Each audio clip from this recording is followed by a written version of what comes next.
One of our big goals for Heroes of Stalingrad is to make the most realistic weapon functionality and handling in any first-person shooter.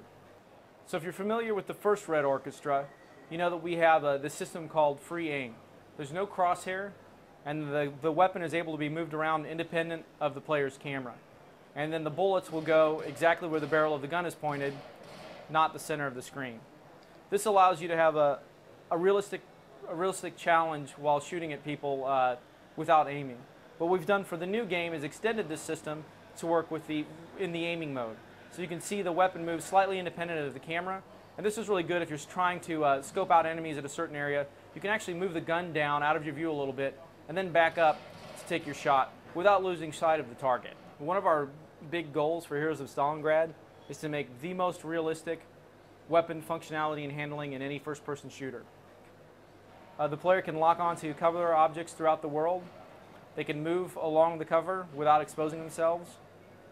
You know, peek out the side, peek out the top, and even blind fire over the top and out the side of the cover. This is particularly handy if you're clearing rooms as you come up to the corner of a wall or a door. Not very accurate, but certainly effective if there's a room full of enemies. Heroes of Stalingrad, like the original game, features a full ballistic system that simulates bullet drop and travel time for the rounds. One of the things that wasn't in the first game, though, that's been very highly requested is a bullet penetration system, and which I'm happy to say we have in the new game, as you can see, shooting through thinner objects. Another feature that we've added to Heroes of Stalingrad, in the original Red Orchestra we had a sway system when you went into aiming mode. Sort of moved your gun around like this. Really wasn't accurate to what a real-life weapon would do in a person's hands. Now we're modeling a full breathing model. This enemy here. As you can see, as the player breathes in and out, the weapon will move up and down. Stop shooting me. The weapon will move up and down and shake a little bit, just like it would in a real person's hand. But what we've also done is added a system that we call controlled breathing. With controlled breathing, reload here real quick. You can actually, the player can actually hold their breath for a moment, pause, and then they will breathe slowly and pause between each breath. This is really good for long-range combat, as if you fire when the breath is paused, you'll get the most accurate shot. Another thing that we've added to the game is, you've probably seen this in a lot of other games. You walk up to a wall, the first-person weapon comes down. We've taken this type of thing quite a bit further and added what we call first-person weapon collision. So when you're aiming, if your weapon touches a wall, it actually physically interacts with the wall. The wall will push back, and this really gives you the feeling that you're using a weapon in the first-person world, as opposed to just having something bolted to your screen. It really enhances not only the gameplay, but the immersion that you have a real object in your hands. And one thing you'll notice if you look at the screen, there's not a whole lot of icons that are on the screen all the time. The goal here for us, let's see if I can get one of these guys with blind fire. Yep. The goal for us with this is to have as little amount of stuff on the screen at all times as possible. This really, we feel, makes the game a lot more immersive. But one of the issues that we had in the first game was we had an overhead map that showed you just like this, that shows you where you're at and where your objectives are. But this kind of fell apart if you were in any kind of scenario where there was multiple levels in a building, such as this. So what we've added is what we call our tactical view. The tactical view, when you press the key, will bring up icons showing you exactly where the objectives are and the status of them. As you can see, both of these objectives are under attack. Several games have World HUD indicators that show where you need to go, but they're in your face all the time and kind of be distracting. You know, if I was trying to shoot at a guy here and there's a giant cross in my way, it would be a little distracting. This also brings up information about your character, which will fade away when you don't want it.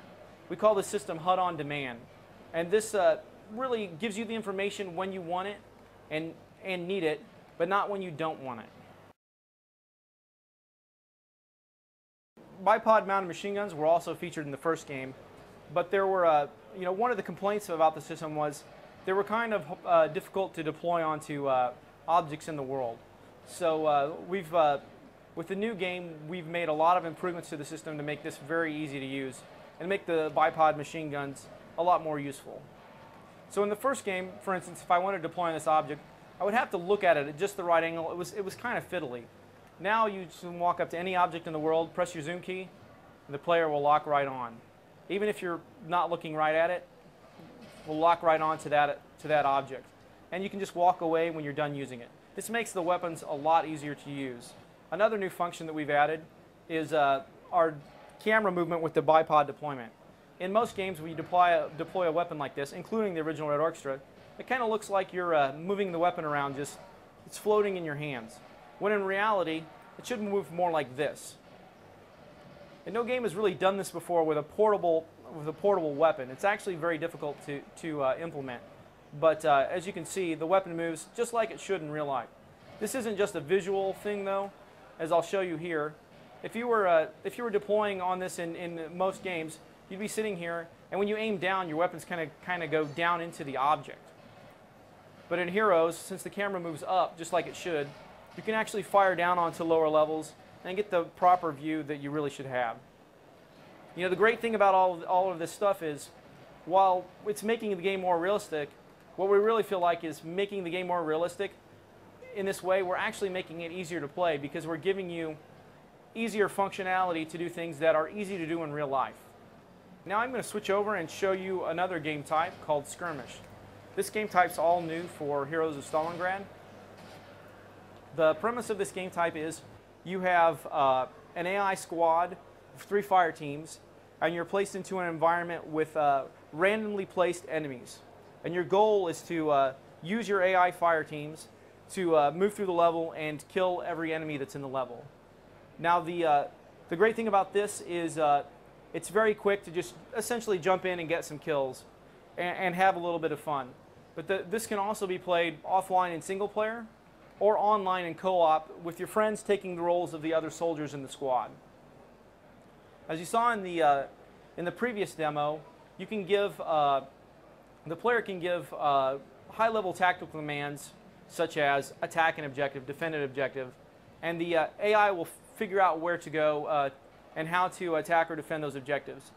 But you can actually take also direct command of your different fire teams and order them exactly where you want them to move. And they'll dynamically take cover. If they see enemies, they have a sense of self-preservation. So if I tell them to move here and an enemy walks up right behind them and they see the enemy, they'll actually move and try to find better cover and fire on the enemy. So what I'm going to do here is try to get my machine gun fire team to give me some covering fire there as I move through the inside of the building. Now squad command is, low-level squad commands, not necessarily a new thing in video games, although the high-level tactical command is pretty new for first-person shooters. The difference here being these aren't enclosed scripted levels. This is a completely open gameplay area that you have to use tactics to attack as you move through. And what I'm going to do here is attempt to move through the top of the building while my AI fire teams clear the ground floor.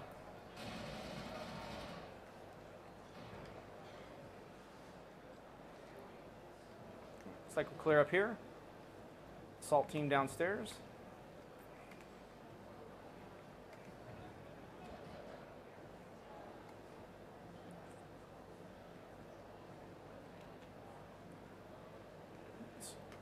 And what you usually want to do is you lead with your assault team, since they're equipped with submachine guns, and keep your light machine guns back for covering fire.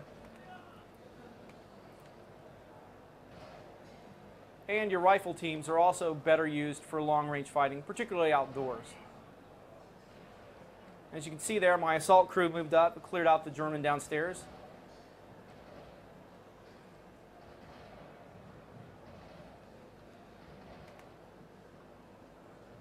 I can also, if I need to, order my entire fire team or my entire squad to move to a location or to follow me. This is really good, especially if you lose track of your squad as you're fighting in the battle.